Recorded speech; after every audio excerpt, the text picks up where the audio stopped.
नमस्कार, मैं हूं आशीष त्रिपाठी आपके साथ। जोरदार भूकंप आया रूस में और इतना भयंकर यह भूकंप था कि पूरी धरती कांप उठी।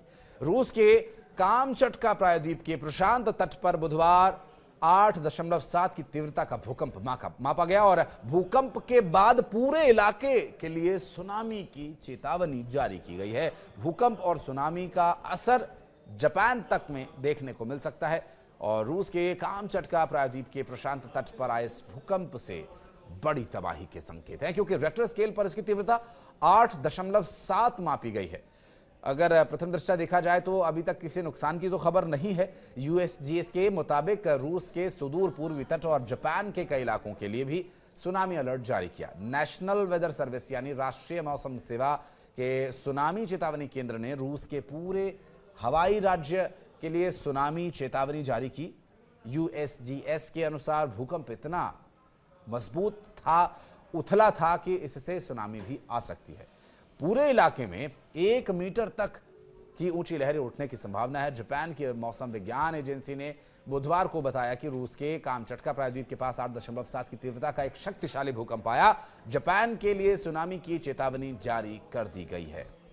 एजेंसी के मुताबिक भूकंप स्थानीय समय अनुसार बुधवार सुबह 8:25 पर, भारतीय समय अनुसार मंगलवार करीब 11:25 पर रात के समय आया और इसकी प्राथमिक अगर जानकारी की बात करें तो तीव्रता जो थी शुरुआत में वो 8.7 थी। एजेंसी ने जापान के प्रशांत तट पर 1 मीटर तक की सुनामी की चेतावनी जारी की।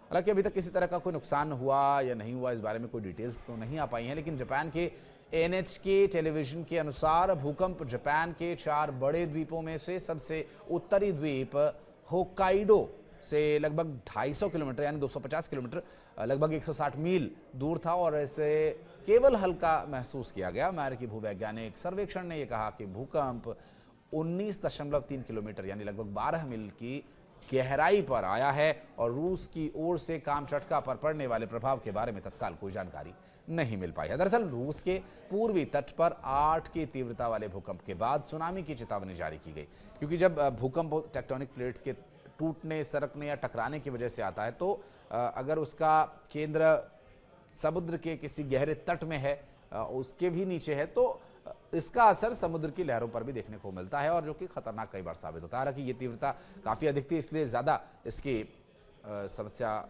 बन सकती है, इसलिए भी इस पर जानकारी देना जरूरी है। संयुक्त राज्य भूवैज्ञानिक सर्वेक्षण ने मंगलवार को बताया कि भूकंप रूस के कामचात्की से 136 किलोमीटर दूर ईस्ट में आया और जापान के मौसम विभाग की तरफ से इसके संबंध में जो जानकारी दी गई उसकी यदि बात करें तो वहाँ पर चूँकि पहले से ही ये भूकंप का प्रभावित क्षेत्र है और ऐसे में जापान में अच्छी खासी तीव्रता के भूकंप आते रहते हैं, वहाँ पर जो घर बनाए जाते हैं या जो वहाँ की व्यवस्था है वो इस तरह से बनाई जाती है कि ठीक ठाक तीव्रता वाले भूकंप को भी वो झेल सके। जापान के मौसम विज्ञान एजेंसी ने देश के लिए सुनामी संबंधी चेतावनी जरूर जारी की, जिसमें 1 मीटर तक ऊंची लहरें उठने की चेतावनी दी गई है।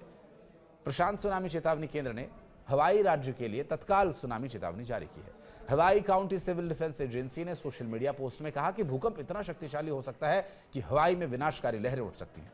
अमेरिकी भूवैज्ञान सर्वेक्षण के अनुसार भूकंप उथला था और केवल 19 किलोमीटर गहराई में था। सतह के कंपन और सुनामी के आने का खतरा ऐसे में बढ़ जाता है। और इसके अलावा एजेंसी की रिपोर्ट यह है कि ज्वार के स्तर से 0.3 से 1 मीटर तक ये लहरें उठने की आशंका है। ये लहरें चुऊक, कोसरे, मार्शल द्वीप समूह, पलाऊ और फिलीपींस के कुछ हिस्सों तक पहुंच सकती है।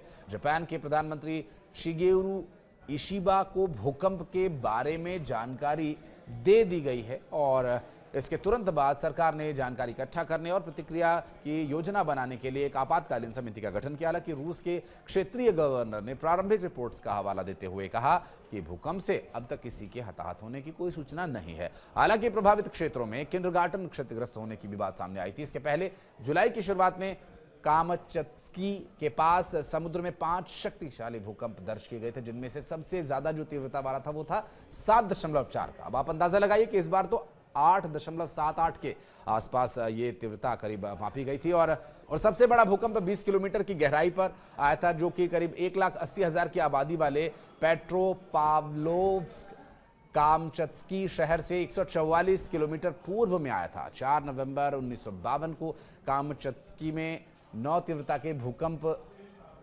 का नुकसान हुआ था। हालांकि हवाई में 9.1 मीटर ऊंची लहरें उठने के बावजूद सब सुरक्षित थे, ये एक अच्छी बात है। तो तैयारियां तो रहती हैं, क्योंकि तटीय क्षेत्र हैं तो काफ़ी हद तक तैयारियां रखनी पड़ती हैं और इन तैयारियों से काफ़ी मदद मिलती है लोगों की जान बचाने में, क्योंकि लोग तैयार हैं तो ये जो स्थिति है उससे वो निपटने के लिए प्रशासनिक स्तर पर भी प्रयास करते हैं और ख़ुद भी लोग अपने अपने स्तर पर तैयारी करके रखते हैं।